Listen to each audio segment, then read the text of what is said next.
kiumbe kiabo kia Law Society of Kenya imambia lero nigo barireira yogochia kubeka liberera asaba na chebina au batebire nige gati yabo bagendete kubwatanirwa n'obukurumi nabo igo okwinyanyuri kwebina ebyo bitali konyora enachi ase chingaki chibwenderete nabo igo asabagotebanga nige bina bigendete goichorana ase ebigambiro banachebwe bina gwetira ase kiumbe kiabo KLSK nigo banyara kwa bakora wasenkwani yabo no mambia n'umuwakili Charles Kanjama.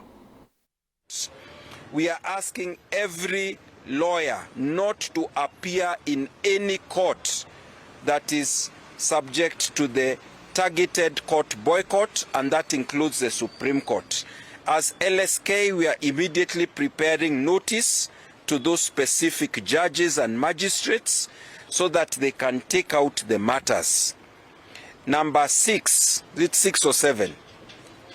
Number 6, one of the measures of accountability that the judiciary promised the Law Society of Kenya and the public is publication of individual performance data for every judge or judicial officer. We've received communication from the Office of the Chief Justice that they intend to delay that publication because of a case that was filed a week ago, which has no orders stopping that publication.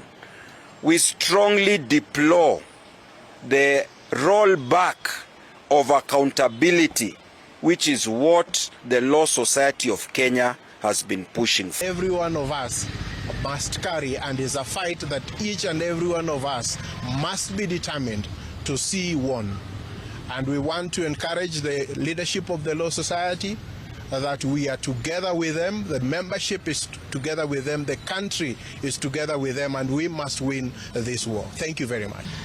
I did read to one of the judicial officers this morning, and she was shocked that I was able to tell her that she has to allow me to finish the exercise of reading the guidelines that the president had given. And I want to encourage all the lawyers in the country, plus the press, to actually magnify the notice that was given by the president of Law Society to ensure that this exercise is carried out and respected by all, because we are not fighting judges as such or magistrates as such. What we are fighting is the endemic corruption that has engulfed the judiciary. Abo na Abawakili